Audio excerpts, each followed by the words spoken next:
चलो बच्चों, ये हमारी हाइड्रोकार्बन की पार्ट 3 है, लेक्चर 3 है, जिसमें हम आपको आज फिजिकल और केमिकल प्रॉपर्टीज़ के बारे में बताएंगे। केमिकल रिएक्शंस और फिजिकल प्रॉपर्टीज़ क्या हैं एल्केन्स की, उसके बारे में। पिछले वाले लेक्चर्स में जैसे कि हमने देखा था कि आपने कुछ प्रिपरेशंस देखी थी कि कैसे कैसे आपके एल्केन्स प्रिपेयर होते हैं, जिसमें मैंने कुछ नेमिंग रिएक्शंस भी बताई थी। तो अब आते हैं हम अपने फिजिकल प्रॉपर्टीज़ पे। फिजिकल प्रॉपर्टीज़ में आपका क्या आता है? बेसिकली फिजिकल प्रॉपर्टीज़ में आपकी आती है जैसे कि एल्केन्स की डेंसिटी क्या है, सॉल्युबिलिटी क्या होती है, ठीक है, और उसकी मेल्टिंग पॉइंट या बॉइलिंग पॉइंट। ये 3-4 पॉइंट्स होते हैं जो कि आपके फिजिकल प्रॉपर्टीज़ में आते हैं। और केमिकल प्रॉपर्टीज़ में तो फिर आपकी केमिकल रिएक्शंस आएंगे कि किस किस से रिएक्ट होता है और क्या प्रोडक्ट देता है। तो फिजिकल प्रॉपर्टीज़ के बारे में स्टार्ट करते हैं। जैसे लिखा है कि एल्केन्स जो होते हैं, पहली बात तो उनका जो नेचर होता है, उनके जो कार्बन कार्बन का बॉन्ड होता है, कार्बन हाइड्रोजन बॉन्ड्स होते हैं, उनमें कैसा नेचर होता है? कोवेलेंट नेचर होता है। मतलब कोवेलेंटली क्या हो रहे होते हैं, आपस में बॉन्ड होते हैं, उनकी जो बॉन्डिंग होती है वो कोवेलेंट बॉन्डिंग होती है। तो एल्केन्स जो होते हैं नॉन पोलर नेचर होता है। नॉन पोलर क्यों है? पोलैरिटी तब जनरेट होती है जब आपका, जैसे कि एक एग्जांपल ले सकते हैं हम HCl का। तो HCl में क्या होता है, हाइड्रोजन क्लोरीन की कंपैरिजन में लेस इलेक्ट्रोनेगेटिव होता है, क्लोरीन ज़्यादा इलेक्ट्रोनेगेटिव होता है। तो इलेक्ट्रोनेगेटिव जो ज़्यादा होता है वो क्या करता है, इलेक्ट्रॉन्स को अपनी तरफ खींचने की कोशिश करता है, तब वहाँ पे पोल्स जनरेट होते हैं। देन हम बताते हैं कि वहाँ पे पोलैरिटी है। यहाँ पे क्या होता है, कार्बन कार्बन तो सेम है। पहली बात, कार्बन हाइड्रोजन में क्या होता है कि इलेक्ट्रोनेगेटिविटी जो होती है, इलेक्ट्रोनेगेटिविटी जो डिफरेंस होता है कार्बन हाइड्रोजन के बीच में, वो ज़्यादा नहीं होता है। उसी वजह से क्या होता है, ये नॉन पोलर नेचर के होते हैं। और नॉन पोलर कैरेक्टर होने की वजह से, ठीक है, एल्केन कंपाउंड्स जो होते हैं वो वीक इंटरमोलिकुलर अट्रैक्शन क्रिएट करते हैं। और जो वीक इंटरमोलिकुलर अट्रैक्शन होता है उन्हीं को हम वैन डर वाल्स फोर्सेस भी बोलते हैं, ठीक है। अब वीक इंटरमोलिकुलर अट्रैक्शन होने की वजह से, जो वीक इंटरमोलिकुलर अट्रैक्शन फोर्सेस हैं एल्केन्स के बीच में, उनकी वजह से होता यह है कि आपका कार्बन 1 से कार्बन 4 जो होते हैं, C1 से C4 तक के जितने भी कार्बन होते हैं, ठीक है, एल्केन्स में, तो वो गैशियस फॉर्म के होते हैं। और कार्बन 5 से कार्बन 17 तक के कार्बन कंटेनिंग एल्केन्स जो होते हैं, एल्केन कंपाउंड्स जो होते हैं, वो हमारे लिक्विड फॉर्म के होते हैं। और कार्बन 18 से और उसके आगे जितने भी आपके आएंगे एल्केन्स में, ठीक है, जो कार्बन 18 या उससे ज़्यादा कार्बन कंटेन कर रहे होंगे, वो सब आपके सॉलिड फॉर्म में होते हैं। कब होते हैं? नॉर्मल टेम्परेचर जो कि 298 केल्विन के आसपास होता है। नॉन पोलर नेचर होने की वजह से एल्केन्स जो होते हैं वो पोलर सॉल्वेंट्स में क्या होते हैं, सॉल्युबल नहीं होते हैं। अभी आगे मैंने सॉल्युबिलिटी लिखी है, उसमें बताऊंगा कि क्यों नहीं है, क्योंकि एक सॉल्युबिलिटी का रूल होता है, ठीक है, वो बताऊंगा, उसको आपको दिखा देता हूँ। सॉल्युबिलिटी का एक रूल होता है लाइक डिसॉल्व लाइक। तो इसका मतलब क्या है, ये एक तरह से सॉल्युबिलिटी का जनरल रूल होता है, जिसमें बताते हैं कि लाइक डिसॉल्व लाइक, मतलब अगर नॉन पोलर है तो नॉन पोलर सॉल्वेंट में ही डिसॉल्व होगा, अगर पोलर मॉलिक्यूल है या पोलर कंपाउंड है तो वो क्या होगा, पोलर सॉल्वेंट्स में ही आपके डिसॉल्व होंगे। तो इस पर भी आएंगे तब बता देंगे। तो वही चीज़ें यहाँ पे लिखी है कि नॉन पोलर नेचर होने की वजह से एल्केन्स आपके पोलर सॉल्वेंट में डिसॉल्व नहीं होते हैं, इनसॉल्युबल होते हैं, जैसे कि वाटर हो गया, ठीक है। इंटरमोलिकुलर अट्रैक्शन फोर्स जो होता है वो आपका इंक्रीज़ करता है जैसे जैसे एल्केन की सीरीज़ जो होगी आपकी बढ़ती जाएगी। एल्केन की सीरीज़ बढ़ने से क्या होगा, कार्बन एटम जो होंगे वो बढ़ते जाएंगे। जैसे मिथेन में आपका 1 कार्बन है, ठीक है, उसके बाद फिर आपका इथेन में 2 कार्बन है, प्रोपेन में 3 कार्बन है, ऐसे करके जैसे जैसे आप कार्बन एटम को बढ़ाते जाएंगे एल्केन सीरीज़ में, वैसे वैसे जो इंटरमोलिकुलर अट्रैक्शन फोर्सेस हैं, ठीक है, वो भी बढ़ते जाते हैं। उसके बाद आते हैं हम, बॉइलिंग पॉइंट है, ठीक है।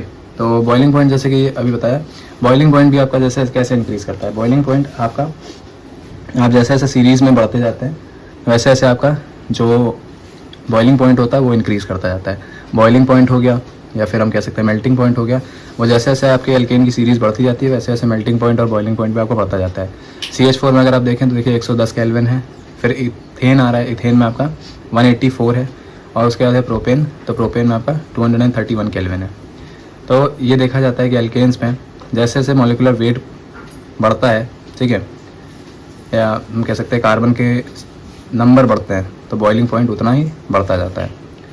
बॉइलिंग पॉइंट जो होता है सेकेंडरी में और टर्शरी में, ठीक है, वो प्राइमरी एल्केन के कंपैरिजन में क्या रहेगा, लेस रहता है ना। और भी इसकी चीज़ें अगर बताना चाहें तो अब जैसे लिखा है कि boiling point of secondary methyl butane and tertiary di methyl propane are less than n pentane. अब देखिए ये जो चीज़ है कि अभी जैसे मैंने बताया कि कार्बन का नंबर बढ़ता है तो बॉइलिंग पॉइंट बढ़ता है, बट यहाँ पे बोल रहा है क्योंकि अभी ये देखिए सेकेंडरी मिथाइल ब्यूटेन और टर्शरी डाई मिथाइल प्रोपेन, तो इनका जो बॉइलिंग पॉइंट है वो एन पेंटेन के कंपैरिजन में कम क्यों है। एक चीज़ आती है कि हम कह सकते हैं कि ब्रांच्ड चेन होती है और एक आपकी ओपन चेन होती है, क्योंकि ब्यूटेन क्या है, ब्यूटेन आपके दो आइसोमर्स में जाता है, एन ब्यूटेन और आइसोब्यूटेन, ठीक है। तो किसके अब जब दो सेम होंगे तब हम कैसे बताएंगे किसका बॉइलिंग पॉइंट ज़्यादा है किसका कम है। तो एक चीज़ आती है कि जब आपका ब्रांच चेन जो होते हैं, ब्रांच चेन आइसोमर्स जो होते हैं, ठीक है, ब्रांच चेन आइसोमर की जो बॉइलिंग पॉइंट होता है वो नॉर्मल जो ओपन चेन होती है उसके कंपैरिजन में कम होता है।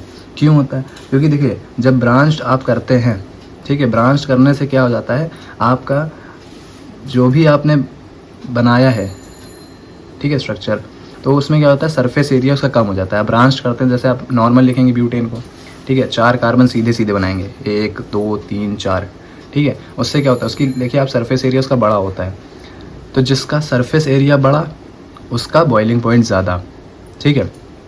और ब्रांच में क्या होता है, वही आप जैसे ही ब्यूटेन को क्या करेंगे, ब्रांच में करते हैं, आप उसका एक कार्बन जो है वो सेकेंडरी कार्बन पे, आप कह सकते हैं हम टर्शरी कार्बन पे आप क्या कर दें, अटैच कर दें, तो सरफेस एरिया क्या होता है, थोड़ा कम हो जाता है।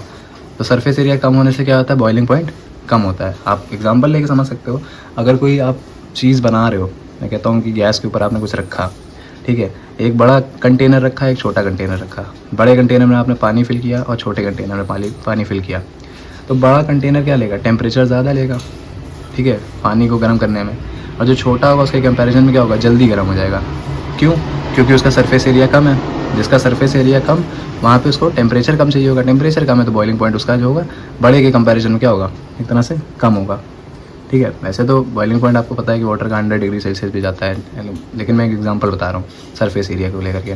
वही चीज़ यहाँ पे वो कह रहा है कि एज द ब्रांचिंग इंक्रीजेज, ठीक है, ये लिखा है कि ब्रांचिंग जितना ज़्यादा बढ़ेगी, ठीक है, उतना सरफेस एरिया क्या होता है, डिक्रीज़ हो जाता है। और ये जो कॉन्टैक्ट सरफेस एरिया डिक्रीज़ होता है उसकी वजह से क्या होता है, इंटरमोलिकुलर फोर्सेस भी क्या हो जाते हैं, डिक्रीज़ हो जाते हैं।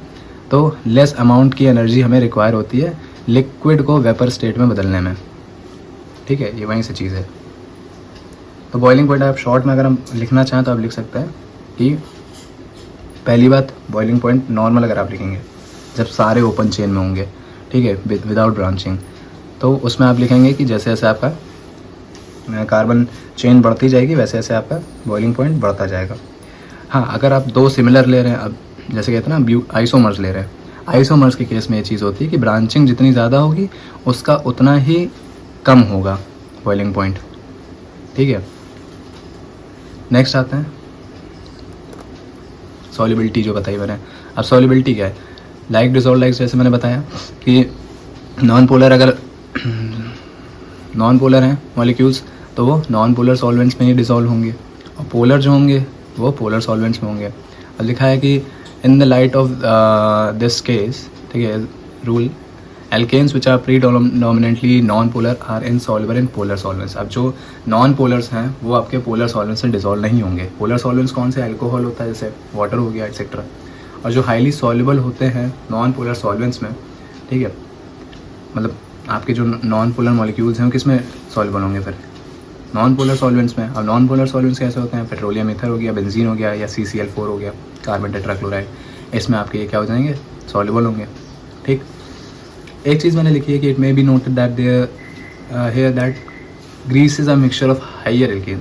अब ग्रीसेस क्या होते हैं, आपके हाइयर एल्केन्स के मिक्सचर होते हैं, तो ये भी क्या है, नॉन पोलर है और हाइड्रोफोबिक इन नेचर होते हैं। हाइड्रोफोबिक से पता ही चलता है, फोबिया, फोबिया का मतलब क्या होता है, जिससे आप डरते हो जिस चीज़ से, और हाइड्रो वर्ड आपका वाटर को रिप्रेजेंट करता है। तो हाइड्रोफोबिक मतलब जो वाटर रेपेलिंग हो, मतलब वाटर से दूर है, ठीक है, तो ऐसा होता है। डेंसिटीज़ क्या है, डेंसिटीज़ भी एल्केन्स की आपकी इंक्रीज़ करती है, जैसे जैसे मॉलिक्यूलर मास जो होता है वो बढ़ता जाता है। कहाँ तक आपका ये बढ़ता है, जब तक आपकी वैल्यू 0.8 ग्राम सेंटीमीटर की पावर -3 है, पावर लग नहीं पाई, ठीक है, तब तक क्या होगा, आपकी डेंसिटी इंक्रीज़ करती है। इसका मतलब ये है कि जितने भी एल्केन्स होते हैं वो वाटर से क्या होता है, लाइटर वेट के होते हैं। अब आते हैं हम केमिकल प्रॉपर्टीज़ पे। केमिकल प्रॉपर्टीज़ में आपकी रिएक्शंस आती हैं। केमिकल प्रॉपर्टीज़ में आप पढ़ते हो, जैसे थोड़ा सा ऊपर मैंने लिख दिया था, हेलोजिनेशन आता है, साइक्लाइजेशन आता है, उसके बाद रिएक्शन विद वाटर होता है। साइक्लाइजेशन और हेलोजिनेशन से पहले हम थोड़ा सा बता दें कि हेलोजिनेशन आता किसके अंडर में। हेलोजिनेशन आपका सब्स्टिट्यूशन रिएक्शन के अंडर में आता है। और सब्स्टिट्यूशन का मतलब ही क्या होता है, सब्स्टिट्यूट मतलब एक के बदले आप दूसरे को यूज़ करो, एक को हटाओ दूसरा लगाओ, एक को हटाओ दूसरा लगाओ। तो सब्स्टिट्यूशन रिएक्शन क्या है कि वो रिएक्शन जिसमें आप हाइड्रोजन एटम को, हाइड्रोकार्बन के जो हाइड्रोजन एटम है उसको आप रिप्लेस कर रहे हो किसी एटम या ग्रुप ऑफ एटम से, तो उसी रिएक्शन को हम बोलते हैं सब्स्टिट्यूशन रिएक्शन। मतलब हमने क्या किया, जैसे हम बोल रहे हैं कि अल्काइल हैलाइड की रिएक्शन जैसे करी थी, तो अल्काइल हैलाइड बना कैसे, CH4 था, मीथेन था, ठीक है, हम एक एग्जांपल लेते हैं। तो CH4 मीथेन है, अब उसमें क्या किया, एक हाइड्रोजन लगाया, हमने क्या लगा दिया, एक ग्रुप लगा दिया, ठीक है, फंक्शनल ग्रुप हैलाइड का, तो CH3X ऐसे बन गया। तो ये होती है सब्स्टिट्यूशन रिएक्शन। हेलोजिनेशन क्या होता है, हेलोजिनेशन का मतलब होता है इसमें आप क्या करते हैं कि एल्केन को आप लेते हैं, उसको रिएक्ट करते हैं, हम कह सकते हैं ट्रीट करते हैं एक सुइटेबल हेलोजन के साथ। हेलोजिनेशन लिखा है, हेलोजन, ठीक है, एल्केन का आप हेलोजन के साथ रिएक्शन कर रहे हो, वर्ड से पता चल जाता है कि कौन सी रिएक्शन हो रही है, ठीक है। तो आप क्या कर रहे हो, एल्केन्स का हेलोजन के साथ रिएक्शन करा रहे हो, किसके प्रेजेंस में, यूवी लाइट की प्रेजेंस में, या हम कह सकते हैं यूवी की जगह आप मिक्सचर को हीट भी कर सकते हो 520 to 670 केल्विन तक। ऑर्डर ऑफ रिएक्टिविटी क्या होती है, ऑर्डर ऑफ रिएक्टिविटी मतलब कि कौन ज़्यादा रिएक्ट करेगा, सबसे ज़्यादा आपका फ्लोरीन है, फिर क्लोरीन है, देन ब्रोमीन, देन आयोडीन, ठीक है। अब उसके बाद आता है हेलोजिनेशन, बता तो दिया मैंने क्या होता है हेलोजिनेशन, ठीक है। अब रिएक्शन करके दिखा रहे हैं कि मीथेन हमने लिया, इसको हम क्या कर रहे हैं, फ्लोरीन के साथ रिएक्ट कर रहे हैं, और आपका क्या बना रहा है, देखिए हेलोजिनेशन क्या हो रहा है, आपका इसमें भी एक हाइड्रोजन हट करके एक फ्लोरीन लग रहा है, ठीक है। तो ये आपका है हेलोजिनेशन। हेलोजिनेशन के अंडर में क्या होता है, आपका क्लोरीनेशन आता है, ब्रोमिनेशन आता है, आयोडोनेशन आता है, फ्लोरिनेशन आता है। फ्लोरिनेशन थोड़ी विग्रस होती है तो उसको लिया नहीं जाता है, और वो करी भी नहीं जाती ज़्यादातर, मेनली आपकी क्लोरीनेशन ब्रोमिनेशन ही की जाती है। तो क्लोरीनेशन का क्या है, आप जो क्लोरीनेशन होता है उसमें सनलाइट की प्रेजेंस में आप रिएक्शन करेंगे, ठीक है, एल्केन्स को आप क्लोरीन के साथ रिएक्ट करेंगे, इसमें होगा क्या, वही सब्स्टिट्यूशन जैसे बताया ना, वो उसी के अंडर की है ये रिएक्शन, सब्स्टिट्यूशन के अंडर की।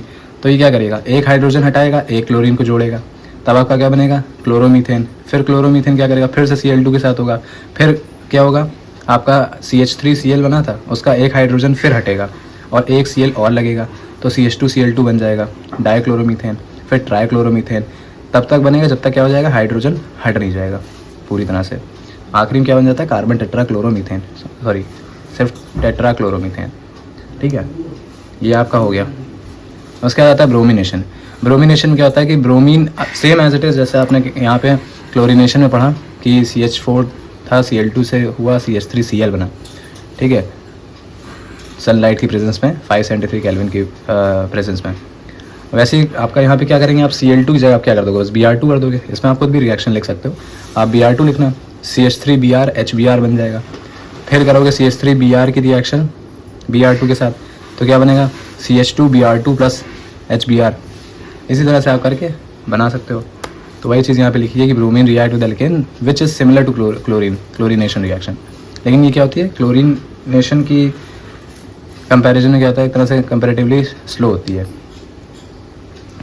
उसके बाद आता है आयोडीनेशन, ठीक है। आयोडीनेशन में क्या होता है कि एल्केन आपका अब अभी तक क्लोरीन से हो रहा था, ब्रोमीन से हो रहा था, क्या होगा, आयोडीन से होगा, और ये रिएक्शन आपकी कैसी होती है, रिवर्सिबल होती है। तो आपका मीथेन क्या करेगा, एक हाइड्रोजन हटेगा, क्योंकि आपकी सब्स्टिट्यूशन के अंडर में आती है हेलोजिनेशन रिएक्शन, तो क्या करेगा, एक हाइड्रोजन को हटाएगा और एक आपका हेलोजन अटैच हो जाएगा, जुड़ जाएगा जा करके। उसके बाद आता है साइक्लाइजेशन। अब साइक्लाइजेशन क्या होता है, साइक्लाइजेशन को हम एरोमेटाइजेशन भी बोलते हैं, कुछ जगह एरोमेटाइजेशन बुक में लिखा होता है, ठीक है, उसी को हम साइक्लाइजेशन भी बोलते हैं। इसमें होता क्या है कि आपके नॉर्मल एल्केन्स जो होते हैं, जिनमें आपके 6 या 6 से ज़्यादा कार्बन आइटम होते हैं, उनको हम एक टेम्परेचर पे क्या करते हैं, हीट करते हैं। कितना टेम्परेचर होगा, 773 केल्विन होगा, और आपका जो प्रेशर होगा वो 10 से 20 एटमॉस्फेरिक प्रेशर होगा। आप किसके प्रेजेंस में हम रिएक्शन करेंगे, कैटलिस्ट के प्रेजेंस में रिएक्शन करेंगे, तो क्या दे देगा हमें, बेंजीन दे देगा, ठीक है, और उसके डेरिवेटिव्स भी आपके बनते हैं। ये रिएक्शन जो होती है इसको हम साइक्लाइजेशन और डिहाइड्रोजनेशन भी बोलते हैं। जैसे मैंने बताया कि आपका ये एरोमेटाइजेशन भी मैंने बोला ना वर्ड, तो एरोमेटाइजेशन भी बोलते हैं क्योंकि कुछ जगह पे लिखा भी हुआ है, ये आपका केमिकल रिएक्शंस में आता है। और भी इसमें रिएक्शंस होती हैं, मैंने मेंशन नहीं करी क्योंकि उतनी इंपॉर्टेंट नहीं है, होती तो हैं। सल्फोनेशन भी होता है, नाइट्रेशन भी होता है। आप नाइट्रेशन भी कर सकते हो, उसको मैं कॉपी में भी आपको करके दिखा दूंगा, ठीक है। ये पहले समझ लेते हैं, फिर नाइट्रेशन भी बता देंगे। तो जब आपका क्या होता है, मैंने बता दिया कि नॉर्मल एल्केन आपके जो 6 या 6 से ज़्यादा कार्बन आइटम अपने कंटेन कर रहे होंगे, उनको 773 केल्विन पे और 10 से 20 एटमॉस्फेरिक प्रेशर पे हम क्या कर देंगे, रिएक्ट करेंगे, ठीक है। किसकी प्रेजेंस में, एक कैटलिस्ट के प्रेजेंस में, ठीक है। तो ये हमें क्या देता है, बेंजीन देता है और उसके डेरिवेटिव देता है। और इसी रिएक्शन को हमने बता दिया साइक्लाइजेशन या डिहाइड्रोजनेशन बोलते हैं। डिहाइड्रोजनेशन क्यों, अब ये यहाँ पे थोड़ा सा वैसे लिखा हुआ है, 1 मिनट का मुझे समझ लीजिए, मैं आपको बना के दिखा देता हूँ ये साइकिल के फॉर्म में कैसे बनता है थोड़ा सा। क्योंकि इसमें साइकिल में क्या होता है कि दोनों हाइड्रोजन आपके यहाँ से हटते हैं। 1 मिनट दीजिएगा।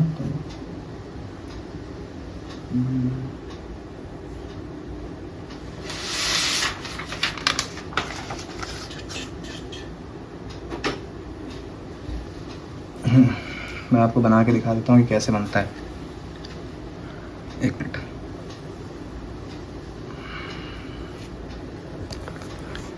जैसे कि क्या होता है, आपका मैंने लिया CH3, इधर से होता है CH2, ये आपका होता है CH2, फिर ये होता है आपका CH2, ये होता है CH2 और देन यहाँ होता है CH3।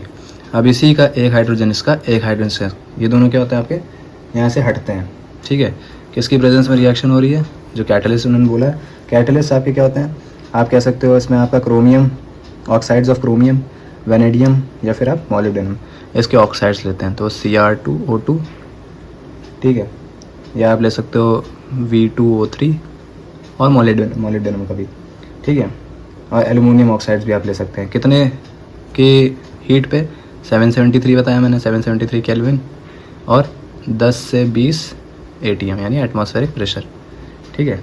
आप इस पर इसकी रिएक्शन कराते हैं तो ये आपको क्या देता है, साइक्लोहेक्सेन बनाता है। पहले तो इंटरमीडिएट जो बनता है इसका, वो आपका क्या बनाता है, ये बनता है, ये आपको बना साइक्लोहेक्सेन, ठीक है। देन इसका क्या होता है, डिहाइड्रोजनेशन होता है। इसमें से क्या होता है, आपके 3 हाइड्रोजन जो होते हैं वो निकलते हैं, ठीक है। यहाँ पे लिख सकते हैं आप, ये होता है डिहाइड्रोजनेशन होता है, डिहाइड्रोजनेशन, ठीक है। डिहाइड्रोजनेशन होगा, 3 हाइड्रोजन निकल जाएंगे, आपका क्या बना देगा, जो यहाँ पे आपका बना हुआ प्रोडक्ट बेंजीन प्लस 4H2 ये बना देगा, ठीक है। फिर वाटर के साथ है, वाटर में क्या होता है कि एल्केन की रिएक्शन आपके निकल कैटलिस्ट के प्रेजेंस में होगी वाटर वेपर के साथ हाई टेम्परेचर पे। डाईहाइड्रोजन गैस आपकी निकल जाएगी, रिलीज़ हो जाएगी और इस प्रोसेस को यूज़ किया जाता है इंडस्ट्रीज़ में डाईहाइड्रोजन गैस को बनाने के लिए, ठीक है। अब रिएक्शन क्या है, आप मीथेन की रिएक्शन वाटर वेपर के साथ कराओगे निकल कैटलिस्ट के प्रेजेंस में, ठीक है, हाई टेम्परेचर पे, तो क्या हो जाएगा, कार्बन मोनोऑक्साइड और आपका डाईहाइड्रोजन या आपका यहाँ पे बनता हुआ दिखेगा, ठीक है। ये रिएक्शन है नॉर्मल वाटर वेपर की, ठीक है। तो ये आपकी हो गई, ठीक है। उसके बाद हम आपको बताएंगे किसके बारे में, एल्कीन्स के बारे में। अब जैसे मैंने एक बार अभी आपको बताया नाइट्रेशन होता है और सल्फोनेशन होता है। नाइट्रेशन का भी मैं आपको बता देता हूँ। नाइट्रेशन में क्या होता है कि आपका जो प्रोसेस है उसमें एक हाइड्रोजन आइटम आपका किसके साथ रिप्लेस होगा, नाइट्रो ग्रुप के साथ। नाइट्रो ग्रुप कौन सा, NO2 के साथ, ठीक है। मतलब आपकी रिएक्शन में करके बताता हूँ। इसमें क्या होगा, ये आपका नाइट्रो ग्रुप होता है। नाइट्रो ग्रुप से आपका क्या होगा, हाइड्रोजन का रिप्लेसमेंट होगा। तो रिएक्शन क्या बनेगी, जैसे CH4 होता है, हम इसको तोड़ के दिखाते हैं कि किस तरह से टूटता भी है। अगर आपको रिएक्शन करनी हो कभी, ठीक है, तो कैसे टूटेगा वो हम दिखा देते हैं। ये लिखते हैं हम, अभी क्या बनाएगा, एक हाइड्रोजन हटेगा इसका CH3 का, यहाँ से क्लीवेज होगा, बॉन्ड क्लीवेज होगा, ठीक है। तो ये क्या बनाएगा, CH3NO2 ये बनाएगा और क्या दे देगा, वाटर दे देगा, ठीक। ये आपका बनेगा, इसका नाम क्या होगा, नाइट्रोमीथेन, ठीक है। ये होगा नाइट्रोमीथेन, जो कि क्या होगा, आपकी कम यील्ड होगी, इसकी ज़्यादा नहीं बनता है, लो यील्ड का बनेगा, ठीक है। ये हो गया आपका, ये रिएक्शन होती है इसकी। अच्छा, जो यहाँ पे आप HNO3 आप लेते हैं, इसकी भी एक यहाँ पे कंडीशन है कि ये फ्यूमिंग नाइट्रिक एसिड होगा, ठीक है। आप HNO3 लोगे तो ये फ्यूमिंग वाला होगा, फ्यूमिंग HNO3। कितने टेम्परेचर की प्रेजेंस में होता है आपका? ये 673 केल्विन के आसपास होता है। अब ये जो आपका, ये तो मीथेन से हो गया, आप चाहो तो इथेन से भी कर सकते हो, प्रोपेन से भी होगा, प्रोसेस सेम होता है। आप इसको तोड़ के लिखोगे तो ज़्यादा आपको ईजिली समझ में आएगा कि कैसे टूटता है और कैसे रिएक्शन बनती है।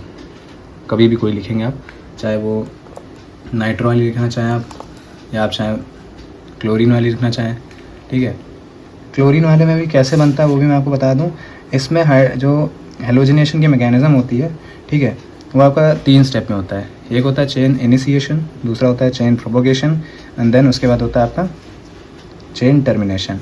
ये 3 चीज़ों में हेलोजिनेशन की रिएक्शन होती है, वो भी करके बता सकता हूँ। चेन इनिशिएशन कैसे होता है? पहले आपका, जैसे कि अभी रिएक्शन जो आपने पढ़ी कि क्या बना रहा है, CH4 की रिएक्शन हम कर रहे हैं Cl2 के साथ, तो ये क्या बना रहा है हमारा, एक बना दे रहा है CH3Cl और HCl। अब ये हो कैसे रही है, ठीक है, इसके बारे में देखते हैं। इसको करने के लिए हम क्या करते हैं, हम CH3H करके ऐसे लिख सकते हैं, ठीक है, और Cl ऐसे कर सकते हैं। पहले चेन इनिशिएशन में होता क्या है, चेन इनिशिएशन के स्टेप में, ठीक है, चेन इनिशिएशन के स्टेप में हमारा क्या हो रहा होता है, पहले क्लोरीन ये जो था, इसका होमोलिटिक फिजन होता है। होमोलिटिक फिजन का मतलब होता है कि इसमें 2 इलेक्ट्रॉन्स होते हैं, है ना, एक इस पे आता है और एक इस पे आता है, ठीक है। इसको पूरा एरो से नहीं दिखाते हैं, हाफ एरो से दिखाते हैं, होमोलिटिक फिजन होता है। तो इसमें होता है क्या, आपका फ्री रेडिकल बनते हैं, ठीक है, क्लोरीन फ्री रेडिकल बनेगा, तो ये बनेगा 2Cl और फ्री रेडिकल के लिए डॉट बनाते हैं, ठीक है। क्लोरीन फ्री रेडिकल होता है, ये होता है चेन इनिशिएशन का स्टेप। चेन प्रोपोगेशन क्या होता है, अब यही जो आपका होमोलिटिक फिजन हुआ था, ठीक है, तो मतलब ये क्या है, फ्री रेडिकल है आपका क्लोरीन का। यही क्लोरीन फ्री रेडिकल जो होता है आपका किसके साथ रिएक्ट होता है, मीथेन के साथ, तो CH4 होता है, ठीक है। अब क्या होगा, हाइड्रोजन का ये वाला जो होगा इस पर भी फ्री रेडिकल बनेगा। चेन प्रोपोगेशन में क्या होता है, आपका मीथेन वाले पे ये जो कार्बन हाइड्रोजन बॉन्ड होता है इसका भी फ्री रेडिकल बनता है, यहाँ से बॉन्ड टूटता है, ये हाइड्रोजन क्या होता है, यहाँ से निकलता है, ठीक है। अब क्योंकि 2 Cl थे ना, इसमें ध्यान दें 2 Cl था, तो एक Cl जो होगा वो इस हाइड्रोजन के साथ HCl बना देगा और एक Cl जो होगा वो इसके साथ जुड़ जाएगा, ठीक है। तो ये क्या बनाएगा आपका HCH, और यहाँ पे Cl जुड़ जाएगा, फिर ये H हो जाएगा, और दूसरा क्या होगा, HCl बना देगा। ऐसे ही प्रोसेस चलता रहता है। फिर क्या होगा, दोबारा से आपका ये जो CH3Cl बना था, अब CH3Cl क्या होगा, फिर से यही वाला जो होता है चेन इनिशिएशन का, ये चेन प्रोपोगेशन था आपका, है ना।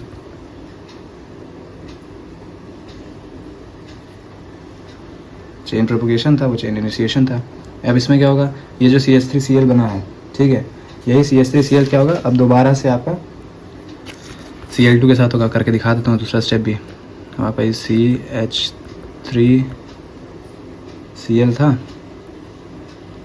ठीक है, नहीं यहाँ पे आपका क्या बना था, ये वाले से अगर देखें तो ये फ्री रेडिकल बनाया था इसने, मीथेन फ्री रेडिकल, और क्या होता है फिर Cl2 से होता है, ठीक। तो ये फ्री रेडिकल जो होता है ये वाला यहाँ पे बॉन्ड टूटता है, ठीक है, होमोलिटिक फिजन वाला, और ये जो होता है फ्री रेडिकल वो इस Cl को ले लेता है, तब जा कर के आपका ये चीज़ वापस से मिलती है, ये वाली, ठीक है। ऐसे प्रोसेस होता है पूरा।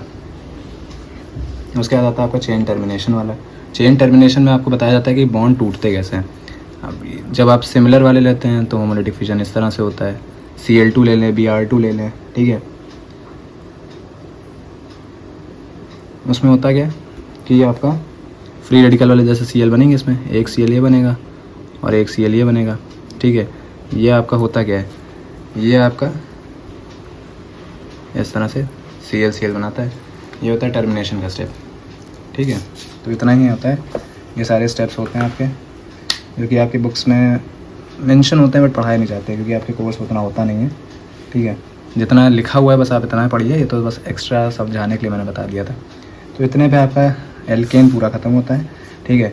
बाकी नेक्स्ट वीडियो में हम आपको एल्कीन्स के बारे में पूरा बताएंगे। वीडियोस पसंद आ रही हैं तो रिक्वेस्ट होगी कि सब्सक्राइब ज़रूर करिएगा चैनल को और वीडियो को लाइक ज़रूर करिए। अपने दोस्तों को जो भी क्लास 11th में हैं जिनको इस चैप्टर को समझने में दिक्कत हो रही है उनको ज़रूर भेजिएगा।